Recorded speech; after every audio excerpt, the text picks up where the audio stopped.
எல்லாருமே இந்த நியூஸில் வந்து ஷேர் மார்க்கெட்டுன்னு கேள்விப்பட்டிருப்போம். ஆனால் உண்மையிலே இந்த ஷேர் மார்க்கெட்னா என்ன அண்ட் இது எப்போ தொடங்குச்சு, இது ஷேர்னாலே ஏறுறது இறங்குறது மட்டும்தான் அப்படின்னு நினச்சிட்டு இருக்கவங்களுக்கு உண்மையிலே ஷேர் மார்க்கெட்னா என்ன அப்படின்றத இந்த வீடியோவில் டீட்டெயிலாக பார்க்க போகிறோம். So this is Kishore, founder and CEO of Tradeachievers. வாங்க வீடியோக்குள்ளே போகலாம்.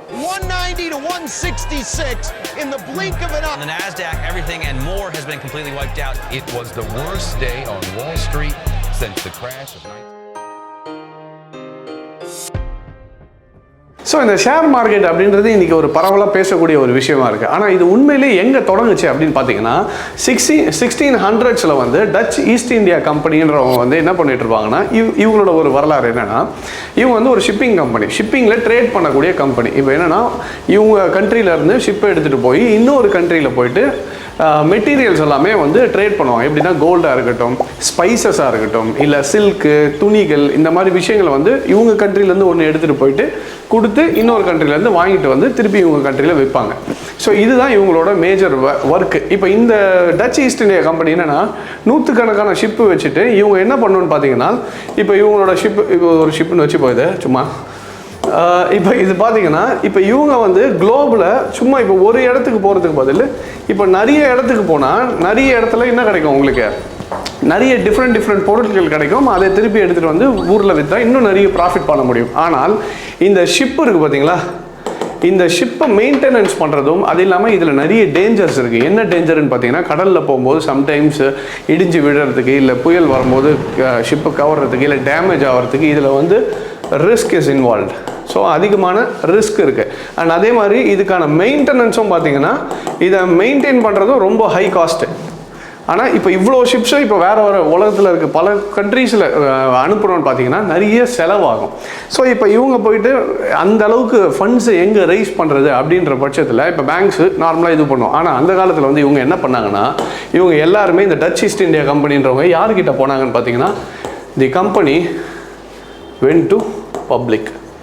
இவங்க என்ன பண்ணுறாங்க, சாமானிய மக்கள்கிட்ட போயிட்டு என்ன சொல்கிறாங்க, நீங்கள் என்ன பண்ணுங்கள், எங்கள் கம்பெனி வந்து என்ன பண்ணோம், ஊராக போயிட்டு ட்ரேட் பண்ணோம், ஒரு பொருளை வாங்கிட்டு வந்து நாங்கள் விற்போம், இதில் எங்களுக்கு ப்ராஃபிட் வரும் பார்த்தீங்களா, இந்த கம்பெனியோட ப்ராஃபிட். லெட்ஸ் இது ஒரு ப்ராஃபிட் வந்து ஒரு 1 லட்ச ரூபா, சும்மா ஒரு எக்ஸாம்பிளுக்கு சொல்கிறேன், ஒரு லட்சம் எங்களுக்கு ப்ராஃபிட் வருது. ஆனால் இப்போ நீங்கள் எங்களுக்கு காசு கொடுங்க, நாங்கள் இப்போ ஒரு ஷிப் அனுப்புறதுக்கு பதில் 10 ஷிப் அனுப்பி எங்களால் 10 லட்சம் வரைக்கும் ப்ராஃபிட் பண்ண முடியும். அந்த ப்ராஃபிட்டில் வரக்கூடியதில் நாங்கள் என்ன பண்ணுறோம், நீங்கள் எவ்வளோ இன்வெஸ்ட் பண்ணீங்களோ அந்த இன்வெஸ்ட்மெண்ட்டுக்கு நாங்கள் உங்களுக்கு ரிட்டர்ன்ஸ் கொடுக்குறோம் அப்படின்னு சொல்லிட்டு தெருவுக்கு கடைக்கு போய் என்ன பண்ணாங்க, மக்கள்கிட்ட அவங்க பணத்தை வசூலிக்க ஆரம்பித்தாங்க, வாங்க ஆரம்பிச்சாங்க. அந்த வாங்கின பணத்துக்கு என்ன கொடுத்தாங்கன்னா, they give you profit share. இந்த கம்பெனி என்ன பண்ணோம், ப்ராஃபிட்டில் ஷேர் பண்ணுவோம். இப்போ இந்த கம்பெனி வந்து லட்சம் இந்த ஷிப்பு வந்து போயிட்டு ரிட்டர்ன் ஆகுது. இப்போது லட்சம் ஒரு கண்ட்ரியில் போயிட்டு திருப்பி ரிட்டர்ன் ஆகும்போது லட்சம் ஒரு 10 லட்ச ரூபா 10 lakhs ப்ராஃபிட் வந்துட்ட பிறகு அந்த ப்ராஃபிட்டில் ஒருத்தர் வந்து ஒரு லட்ச ரூபா இன்வெஸ்ட் பண்ணிடுவார்னா 10 லட்சம் இன்வெஸ்ட்மெண்ட் வாங்கியிருக்காங்க, 10 லட்சம் ரிட்டர்ன் வந்திருக்கு, டபுள் ஆயிடுச்சுன்னு வச்சுப்போம். இப்போ 1 லட்சம் போட்டவருக்கு என்ன ஆகும், 1 லட்ச ரூபா ப்ராஃபிட் திருப்பி கொடுப்பாங்க. ஸோ இந்த மாதிரி தான் இது வந்து ஒரு நல்ல ஒரு பிஸ்னஸாக போயிட்டு இருந்தோடனே எல்லாருமே என்ன பண்ண ஆரம்பித்தாங்க, இந்த ஷிப்பு, இந்த ஷிப்பில் நான் போடுறேன், இந்த ஷிப்பில் போகிறேன்னாங்க.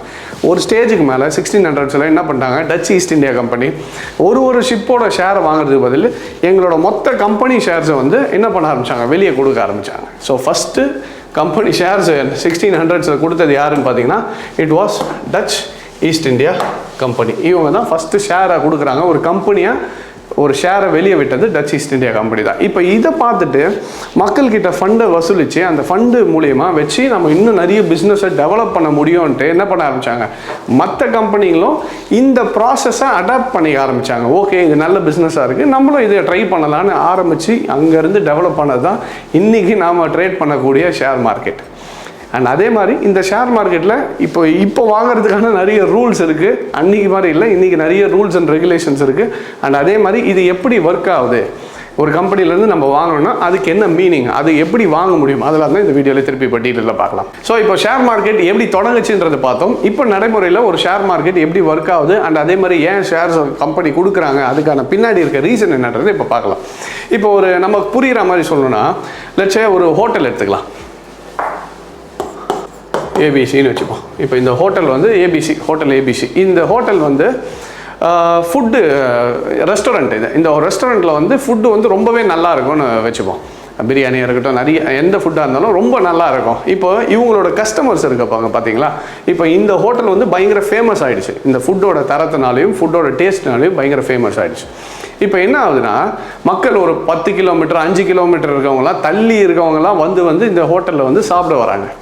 இப்போ அந்த ஹோட்டலில் வரவங்க என்ன சொல்கிறாங்கன்னா, சார் உங்கள் ஹோட்டல் ரொம்ப தூரத்தில் இருக்குது, நீங்கள் வந்து இந்த ஹோட்டலில் எங்கள் ஏரியாக்கிட்டையும் போட்டிங்கனாலும் இன்னும் உங்களுக்கு பிஸ்னஸும் வரும், அதே மாதிரி எங்களுக்கும் கன்வீனியண்ட்டாக இருக்கும், நிறைய பேர் அங்கேயும் சாப்பிட விருப்பம், ஆனால் தூரமாக இருக்கிறதுனால என்ன பண்ண முடியல, வந்துட்டு போக முடியல அப்படின்றாங்க. சரி அப்படின்னும் போது சரி இந்த ஹோட்டலில் மேனேஜ்மெண்ட் என்ன யோசிக்கிறாங்க, சரி அங்கே ஒரு பிரான்ச் போடலாம். லட்சே ஹோட்டல் ஏபிசி ஃபஸ்ட்டு பிரான்ச் இது. இப்போ இவங்க என்ன சொல்கிறாங்கன்னா, 2வது பிரான்ச் ஒன்று ஸ்டார்ட் பண்ணுவோம். இப்போ அந்த 2வது பிரான்ச்சை ஸ்டார்ட் பண்ணோன்னா அதுக்கு காஸ்டிங் இருக்குது. இப்போ அந்த காஸ்டிங்க்கு லட்சே ஒரு 10 லட்சம் ஆகும்னு வச்சுக்கோ.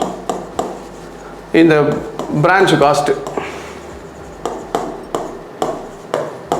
இந்த பிரான்ச் போட்டதுக்கான காஸ்ட் எவ்வளோ ஆக போகுது, 10 லட்சம் ஆக போகுது. இப்போ இந்த ஹோட்டல் இவங்க வருமானம் வந்துட்டு இருக்கு, ஆனால் 10 லட்சம் இவங்களால கொடுக்க முடியுமா, புது ஒரு பிரான்ச் போடுறதுக்கு செலவு பண்ண முடியுமானா அந்த ஹோட்டல்கிட்ட காசு இல்லை. இப்போ இவங்க என்ன பண்ணணும்னா, காசு வேணும், இந்த பிஸ்னஸ் ஆரம்பிச்சோன்னா இன்னும் பிஸ்னஸ் டெவலப் ஆகும், ப்ராஃபிட்ஸ் இன்னும் அதிகமாகும், ஆனால் இதை தொடங்குறதுக்கு 10 லட்சம் வேணும். இப்போ இவங்க யாருக்கிட்டலாம் போகலான்னு பார்த்தீங்கன்னா, ஒன்று பேங்க் கிட்ட போகலாம், காசு வாங்குறதுக்கு லோனாக யார்கிட்ட போக முடியும், பேங்க் கிட்ட போகலாம். இல்லை நார்மலாக ஒருத்தர் காசு வேணும்னா எங்கே போவாங்க, ஃப்ரெண்ட்ஸ் அண்ட் ஃபேமிலி கிட்ட போகலாம். இது 2 விஷயத்தில் கரெக்டாக. இப்போ ஒரு பேங்க் கிட்ட போவோம், இல்லை நார்மலாக ஒரு ஃப்ரெண்டு கிட்ட போவோம். இப்போ என்ன விஷயம்னா, பேங்க்கில் இல்லை நீங்கள் ஹோட்டல்லாம் ஸ்டார்ட் பண்ணுறீங்க, இல்லை எங்களுக்கு இது இல்லை, நார்ம்ஸ் இல்லை அப்படி இப்படின்னு சொல்லி ரிஜெக்ட் பண்ணிடுறாங்க. ஃபேமிலிலையும் 10 லட்சம் கொடுக்குற அளவுக்கு யாருக்கிட்டையும் அவருக்கு ஃபேமிலி பேக்ரவுண்ட் இல்லைன்னு வச்சுப்போம். இப்போ இவர் எங்கே போவார் இந்த 10 லட்சத்துக்கு? ஆனால் போட்டால் என்ன ஆகும், மாதம் வருமானம் இன்னும் இன்க்ரீஸ் ஆகும், ப்ராஃபிட்டும் அதிகமாகும். ஸோ அப்போ 3வது ஆப்ஷன் தான், இவர் யார்கிட்ட போக போகிறாருன்னா, he is going to the public. 3வது ஆப்ஷன் யார்கிட்ட போகிறோம், பப்ளிக் கிட்ட போகிறார். இப்போ இப்படி வச்சுப்போம். இப்போ ஒருத்தர் சொன்னார்ல, இந்த ஹோட்டலுக்கு வந்து சார் அந்த ஏரியாவில் போட்டிங்கன்னா நல்லா சேல்ஸ் இருக்கும், நிறைய மக்கள் இருக்காங்க, வந்து வாங்குவாங்க அப்படின்னு சொன்னாங்க பார்த்தீங்களா. இப்போ இவர் என்ன பண்ணுறாரு, ஒரு மீட்டிங் மாதிரி வச்சு அந்த மீட்டிங் கண்டக்ட் பண்ணி என்ன சொல்கிறாரு, நாங்கள் அந்த பிரான்ச் போடலான்னு இருக்கோம், யாராவது இன்வெஸ்ட் பண்ணுறதுக்கு ரெடியா, நாங்கள் இந்த ஹோட்டல் பிரான்ச் 2 போடுறதுக்கு எங்களுக்கு 10 lakhs ஆகுது, நான் இது வந்து எனக்கு 10 லட்சம் வேணும், நான் ஒரு 10 பேரை பார்ட்னராக சேர்த்துக்கிறேன் அப்படின்றார். இப்போ இதுலேருந்து இவர் என்ன சொல்கிறாரு, என்னோட பங்கு நான் வந்து 60% நானே போட்டுடுறேன். லட்சே இப்படி வச்சுப்போம். இப்போ 10 lakhs இன்வெஸ்ட்மெண்ட், கரெக்டாக? இன்வெஸ்ட்மெண்ட் வந்து 10 லட்சம். இந்த 10 லட்சத்தில் என்ன சொல்கிறாரு, 6 lakhs நானே போட்டுறேன். யார், ஏபிசியை நானே இன்வெஸ்ட் பண்ணிடுறேன். பேலன்ஸ் 4 lakhsக்கு எனக்கு என்ன வேணும், ஆட்கள் தேவை அப்படின்னும் போது இப்போ ஒரு 10 பேர் வராங்க. இப்போ யாருன்னா இவங்க தான் இன்வெஸ்டர்ஸ். இந்த 4 lakhsக்கு வந்து இன்வெஸ்டர்ஸ் வராங்க. இவங்க என்ன பண்ண போகிறாங்க, ஒரு 10 பேர் ஃப்ரெண்ட்ஸ் வராங்கன்னு வச்சுக்கோங்க, 10 ஃப்ரெண்ட்ஸு, ஒரு 10 ஃப்ரெண்ட்ஸ் என்ன பண்ணுறாங்க, சரி ஓகே இந்த ஹோட்டலில் இன்வெஸ்ட் பண்ணலாம், கண்டிப்பாக இது நல்ல ஹோட்டலு, டெவலப் ஆச்சுன்னா கண்டிப்பாக நமக்கு ப்ராஃபிட் வரும்னு சொல்லிட்டு ஆளுக்கு எவ்வளோ போடுறாங்க, 10 பேர் 4 லட்ச ரூபான்னா 40K, 40,000 ரூபா, ஒரு ஆளுக்கு 40,000 ரூபா இன்வெஸ்ட் பண்ணி 4 லட்ச ரூபா எடுத்து யார்கிட்ட கொடுக்குறா, இப்போ இங்கே 4 லட்சத்தை எடுத்து இவர்கிட்ட கொடுக்குறாங்க. இப்போ இவருக்கு 10 லட்சம் கிடச்சிச்சு. இவர் என்ன போடுறாரு, ஹோட்டல் ஏபிசி நம்பர் 2nd பிரான்ச்சுன்னு ஒன்று போடுறாருன்னு வச்சுக்கோம்.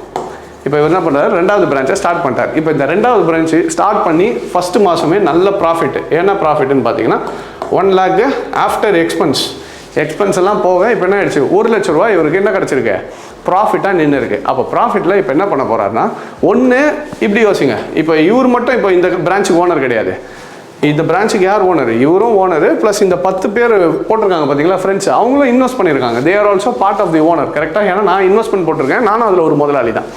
இப்போது இவங்க டிஸ்கஸ் பண்ணி என்ன சொல்கிறாங்க, 1 லட்சம் ப்ராஃபிட்டை நம்ம எடுக்க வேண்டாம், திருப்பி கம்பெனி பிஸ்னஸ்குள்ளேயே இன்னும் மார்க்கெட்டிங் பண்ணி இது 2 லட்சம் ஆக ட்ரை பண்ணலாம் அப்படியும் இருக்குது. இல்லை என்ன சொல்கிறாரு, இல்லை நம்ம இந்த மாதம் தான் போட்டோம், எல்லாருமே நம்ம ப்ராஃபிட்டை என்ன பண்ணிக்கலாம், பகிர்ந்துக்கலாம் அப்படின்னு சொல்லிட்டு இந்த 10 லட்சம் 1 லட்ச ரூபா ப்ராஃபிட் வந்துச்சு பார்த்தீங்களா. அப்போ என்ன ஆகிடும், 6 lakhs போட்ட இவருக்கு 60,000, 4 lakhs போட்ட இவங்களுக்கு 40,000 வந்துடும். இந்த 40,000 10 பேர் என்ன பண்ணிக்க போகிறாங்க, பிரிச்சுக்கிட்டு ஆளுக்கு 4,000 ரூபா. இப்போ 1 லட்சம் 40,000 ரூபா போட்டவருக்கு எல்லாருக்குமே 10% என்ன கிடச்சிருக்கு, இப்போ ப்ராஃபிட்டாக கிடச்சிருக்கு. ஸோ இப்போ இந்த ப்ராசஸ் இருக்குது பார்த்தீங்களா, இந்த இடத்துல 4 லட்ச ரூபாய்க்கு இவங்க என்னென்னா ஒரு ப்ரூஃப் கேட்பாங்க, கரெக்டாக? இப்போ நான் வந்து ஒரு 4 லட்ச ரூபா எடுத்து இந்த உங்கள் கடைக்கு கொடுக்குறேன், எனக்கு என்ன ப்ரூஃபு அப்படின்னும் போது இந்த ப்ரூஃபு தான் இந்த இடத்துல இவங்களுக்கு என்ன கொடுக்கப்படும் பார்த்தீங்கன்னா, இந்த இன்வெஸ்டர்ஸுக்கு இதெல்லாம் மென்ஷன் பண்ணி இவர் 4 லட்ச ரூபா இன்வெஸ்டாரு, இவர் பேர் ஃபார் எக்ஸாம்பிள் லட்சே ரமேஷ் அப்படின்றவர் 40,000, இந்த மாதிரி 10 பேருக்கும் ஒரு ரெசிப்ட் இந்த மாதிரி கொடுப்பாங்க. இந்த ரெசிப்ட் என்னன்னு பார்த்தீங்கன்னா, this is called as share certificate. இதுக்கு பேர் தான் என்னன்னு சொல்லுவோம், ஷேர் சர்டிஃபிகேட்டுன்னு சொல்லுவோம். இப்போ இந்த ஷேர் சர்டிஃபிகேட் என்னன்னா ஒரு அக்ரிமெண்ட் என்னன்னா, நான் இவருக்கு 40,000 ரூபா இந்த கம்பெனி ஹோல்டருக்கு கொடுத்துருக்கேன்ற மீனிங் தான் வந்து அந்த ஷேர் சர்டிஃபிகேட்ன்றது காட்டுது. அப்போ ஒரு 10 பேர்கிட்டையும் 10 ஷேர் சர்டிஃபிகேட் இருக்கும். அந்த கம்பெனியோட பிஸ்னஸோட ஓனர்ஷிப்பில் 10 பேர்கிட்டையும் 40,000த்தில் 4,000 நாங்கள் இன்வெஸ்ட் பண்ணியிருக்கோம், 40,000 இன்வெஸ்ட் பண்ணியிருக்கோம்னு சொல்லி ஷேர் சர்டிஃபிகேட் இருக்கும். இப்போ இந்த ஷேர் சர்டிஃபிகேட் வச்சிருக்க இவங்களுக்கு 40,000 ரூபா ப்ராஃபிட் வரும்போது பிரித்து கொடுக்குறாங்க. இப்போ கொடுக்கும்போது 4,000 ரூபா அவங்களுக்கு என்னவா வருது, ப்ராஃபிட்டாக வருது. இப்போ ப்ராஃபிட் எவ்வளோ, சும்மா இங்கே போடுவோம், ப்ராஃபிட் 4K, கரெக்டாக 4,000 ரூபாய் என்னவா இருக்குது, 4,000 rupees ப்ராஃபிட். இப்போ இதை நம்ம ப்ராஃபிட்னு சொல்கிறோம். நார்மல் நடைமுறையில் வாங்குறது கொடுக்கறது ப்ராஃபிட் வந்துச்சு 4,000 ரூபா கொடுத்தாங்கன்னு. ஆனால் அதுவே ஷேர் மார்க்கெட்டில் டெக்னிக்கல் டேர்மாக சொல்லும்போது இதை என்னன்னு சொல்லுவோம்னா, வி கால் திஸ் ஆஸ், இதை இங்கே போட்டுடலாம், டிவிடெண்ட். ஸோ என்னன்னு சொல்கிறோம், டிவிடெண்ட். இப்போ உங்களுக்கு புரியும் என்னன்னா, ஒரு ஷேர்ஸில் நியூஸில் வந்து சொல்கிறாங்க இந்த கம்பெனி வந்து டிவிடெண்ட் அனௌன்ஸ் பண்ணிட்டாங்க அப்படின்னா என்ன அர்த்தம்னா, இந்த கம்பெனி இந்த வருஷம் இவ்வளோ ப்ராஃபிட் பண்ணியிருக்கு, இந்த குவார்ட்டரில் இவ்வளோ ப்ராஃபிட் பண்ணியிருக்கு.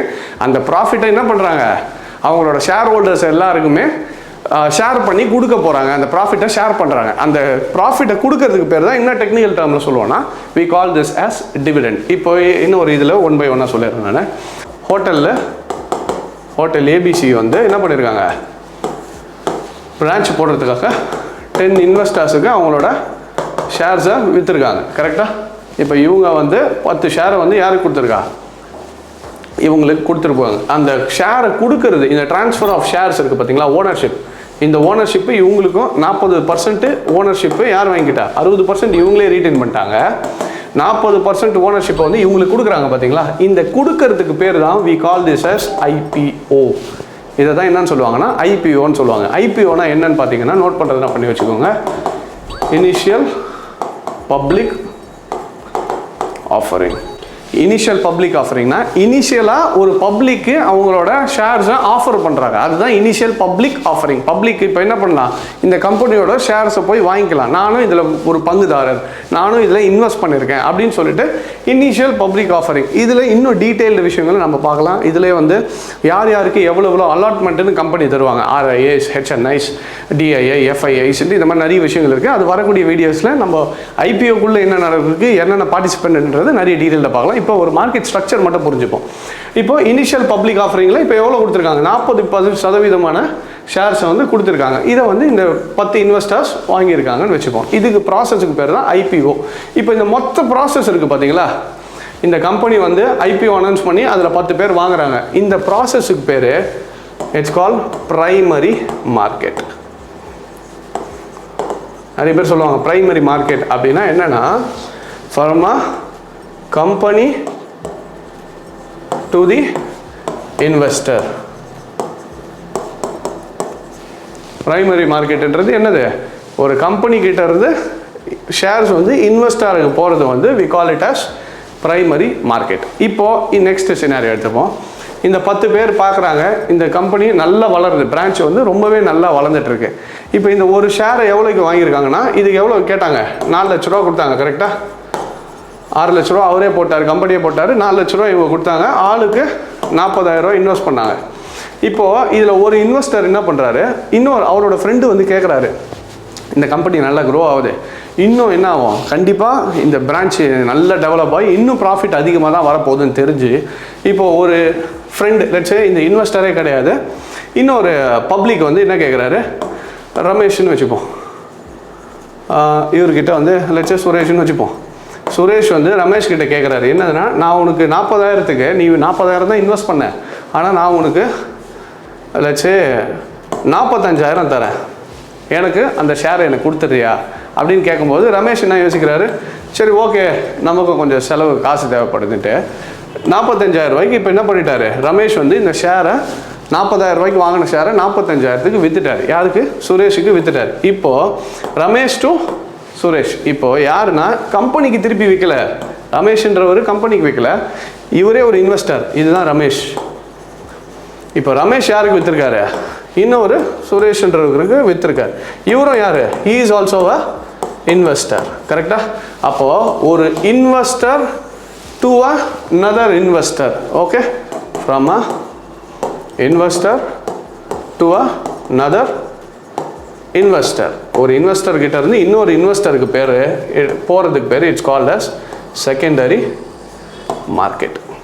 ஸோ ப்ரைமரி மார்க்கெட்னா என்னன்னு பார்த்தீங்கன்னா, நம்பர் 1 ப்ரைமரி மார்க்கெட்னா என்னென்னா, from a company to a investor it's called primary market. அதே ஒரு இன்வெஸ்டர் கிட்ட இருந்து இன்னொரு இன்வெஸ்டருக்கு போகுதுன்னா அது என்னன்னு சொல்லுவோம்? Secondary market. இப்போ என்னென்னா, கம்பெனிலேருந்து டைரெக்டாக நீங்கள் வாங்குறீங்க ஷேர், இனிஷியல் பப்ளிக் ஆஃபரிங்கில் ஆஃபர் பண்ணும்போது வாங்குறீங்கன்னா அதை பிரைமரி மார்க்கெட்டுன்னு சொல்லுவோம். அதே நீங்கள் வாங்கி வச்சிருக்க ஷேரை இன்னொருத்தருக்கு அதிக ப்ரைஸ்க்கோ இல்லை கம்மியான ப்ரைஸ்க்கோ விற்கிறீங்க, அதை இன்னொருத்தர் வாங்குறாரு பார்த்தீங்களா, அதை வந்து என்னென்னு சொல்லுவோன்னு பார்த்தீங்கன்னா, that is called as secondary market. So this is how the share market works. So நிறைய டைம் பிரைமரி மார்க்கெட், செகண்டரி மார்க்கெட்னா என்னென்னா, ஒரு கம்பெனிலேருந்து டைரெக்டாக வாங்குறீங்கன்னா பிரைமரி மார்க்கெட். அதே நீங்கள் வாங்கி வச்ச ஷேரை ஒருத்தருக்கு விற்கிறீங்க, நார்மலாக இன்னொரு investor to next investor, it is called as a secondary market. So இப்படி தான் ஷேர்ஸு ஒர்க் ஆகுது. ஆனால் இதுக்குள்ளே பார்த்தீங்கன்னா, அது முன்னாடி சொன்ன மாதிரி இதில் ஒரு பாயிண்ட் என்னென்னா, ப்ராஃபிட்ஸ் வந்து என்னன்னு சொல்லுவோம்? ப்ராஃபிட்ஸ் வந்து we call this as dividends. Alright. So profit வந்து இருக்குது, அதை எல்லாருக்கும் கம்பெனியில் இருக்க எல்லா ஷேர் ஹோல்டர்ஸுக்கும் பிரித்து கொடுக்கறதுக்கு பேர் டிவிடெண்ட்ஸ். ஸோ இன்றைக்கி 2-3 விஷயங்கள் பார்த்துருக்கோம். என்னென்னா, ஒரு ஷேர் மார்க்கெட் எப்படி ஸ்டார்ட் ஆச்சு? 1600s touch East India company தான் ஆரம்பித்தாங்க. அண்ட் அதுக்கப்புறம் ஒரு கம்பெனி எப்படி ஒர்க் ஆகுது, ஐபிஓனா இன்றைக்கி என்னென்ன டாப்பிக்கில் பார்த்தோன்னா, ஐபிஓனா என்னென்னு பார்த்துருக்கோம், டிவிடெண்ட்னா என்னென்னு பார்த்துருக்கோம், அதே மாதிரி ப்ரைமரி மார்க்கெட்னா என்னென்னு பார்த்துருக்கோம், நெக்ஸ்ட்டு செகண்டரி மார்க்கெட்னா என்னன்றது பார்த்துருக்கோம். ஸோ இன்றைக்கி ஒரு 4-5 விஷயம் பார்த்துருக்கோம். ஸோ இப்படி தான் ஒரு மார்க்கெட் ஃபஸ்ட்டு ஸ்டார்ட் ஆகுது. ஸ்டார்ட் ஆகிட்ட பிறகு ஒரு கம்பெனிலேருந்து ஷேர் வாங்குறதும் விற்கிறதும் இப்படி தான் நடக்குது. இது எல்லாமே எதை பேஸ் பண்ணி நடக்குதுன்னா, இந்த கம்பெனி மேலே இருக்க நம்பிக்கையின் பேரில். இப்போ இந்த கம்பெனி பிஸ்னஸ் பண்ணி நல்லா போகும்னு தெரிஞ்சால் நிறைய பேர் என்ன பண்ணுவாங்க, செகண்டரி மார்க்கெட்டில் இந்த பங்குகளை வாங்க ட்ரை பண்ணுவாங்க அதிகமான காசு கொடுத்து. இல்லை இந்த கம்பெனி வாங்கி வச்சதுலேருந்து இறங்கிட்டு தான் இருக்குது, பிஸ்னஸ் ஒழுங்காகவே பண்ணலன்னா அப்போ பங்குலாம் என்ன ஆரம்பிச்சிடும், யாரோ விற்கிறவன் என்ன சொல்லுவான், 40,000க்கு நான் வாங்கினேன், உனக்கு 38,000க்கு விற்றுட்டு போயிடுறேன். அப்போ பங்குகள் என்ன உங்களுக்கு இறங்க ஆரம்பிக்கும். அப்போ ஏறுறதும் இறங்குறதும் எதை பேஸ் பண்ணி நடக்கிறதுனா, ஒரு இன்வெஸ்டர் அவரோட மைண்ட் செட். இப்போ கம்பெனி நல்லா ஏறுச்சுன்னா நீங்கள் என்ன பண்ணுவீங்க, இப்போ நல்ல கம்பெனி ஏறிட்டு இருக்கு, இன்னும் நிறைய ப்ராஃபிட் வரும், 40,000க்கு வாங்கினேன், 50,000 இருந்தால் கொடுக்குறேன், இல்லை கொடுக்க மாட்டேன். ஆனால் ஏற்கனவே கம்பெனி லாஸ் ஆகிட்டு இருக்கு, இறங்கிட்டே போயிட்டு இருக்கு, அப்போ என்ன சொல்லுவாங்க, லாஸ் மேக்கிங் கம்பெனி நான் எதுக்கு இப்போ 40,000 கொடுத்து வாங்கணும், ஒரு 35,000 கொடுக்குறேன், நான் வேணா வாங்கிக்கிறேன், பேரம் பேசுவாங்க. கரெக்டாக? நார்மலாக இந்த 2 பேருக்குள்ளே நடக்கக்கூடிய விஷயங்கள், ஒரு இன்வெஸ்டருக்கும் இன்னொரு இன்வெஸ்டரும் மாற்றி மாற்றி பிட் அண்ட் ஆஸ்க் நடக்கிற விஷயம் தான் இந்த ஷேர்ஸில் செகண்டரி மார்க்கெட்டில் நடக்கக்கூடிய விஷயங்கள். ஸோ இப்படி தான் ஷேர்ஸில் பையிங் அண்ட் செல்லிங்கும் நடக்குது. அண்ட் அதோட இன்னும் டீட்டெயில்டு விஷயங்கள் நெக்ஸ்ட்டு வந்து இதை மொத்தத்தையும் கவர்ன் பண்ணுறது யார்? ஏன்னா இவ்வளோ நடக்குதுன்னா கண்டிப்பாக நிறைய இவ்வளோ காசு பொருள்ற இடத்துல என்ன இருக்கணும், உங்களுக்கு கண்டிப்பாக அதுக்குன்னு ஒரு என்ன சொல்கிறது ஆர்கனைசேஷன் இருக்கணும் இதை கண்ட்ரோல் பண்ணுறதுக்கு. அதே மாதிரி இப்போ இந்த ஷேர்ஸ் இங்கேருந்து இங்கே போகுது பார்த்தீங்களா, இப்போ டேரெக்டாக இந்த மாதிரி இப்போ நம்ம சொன்ன மாதிரி ஐபிஓவில் கொடுத்தாங்க, 10 இன்வெஸ்டர் போய் டேரெக்டாக கம்பெனிக்கிட்டேருந்து வாங்க முடியாது. அப்போ இந்த நடுவில் சில பேர் இருப்பாங்க, கிளியரிங் ஹவுசஸ் இருக்குது, இதுக்கு நடுவில் ஒரு புரோக்கர்ஸ் இருக்காங்க, இதை மேனேஜ் பண்ணுறதுக்கு ஒரு எக்ஸ்சேஞ்ச் இருக்குது, இந்த மாதிரி நிறைய பார்ட்டிசிபெண்ட்ஸ் இருக்காங்க. இவங்கெல்லாம் சேர்ந்து தான் இந்த மொத்த ஷேர் மார்க்கெட்டும். அடுத்த வீடியோவில் என்ன பார்க்க போகிறோன்னா, இதில் யார் யாரெல்லாம் உள்ளே இருக்காங்கன்றது இன்னும் டீட்டெயிலாக பார்க்கலாம். ஸோ ஐ ஹோப் முதல்ல இப்போ உங்களுக்கு ஓரளவுக்கு மார்க்கெட்டில் ஐபிஓனா என்ன, பிரைமரி மார்க்கெட்னா என்ன, செகண்டரி மார்க்கெட்னா என்ன, டிவிடெண்ட்னா என்னன்றது புரிஞ்சிருக்கும்னு நினைக்கிறேன். நெக்ஸ்ட் வீடியோவில் இன்னும் டீட்டெயிலாக இதுக்குள்ளே யார் யாரெல்லாம் பார்ட்டிசிபெண்ட் இருக்காங்கன்றதை பார்க்கலாம். Alright, I hope this video was useful and thank you very much for joining. Take care.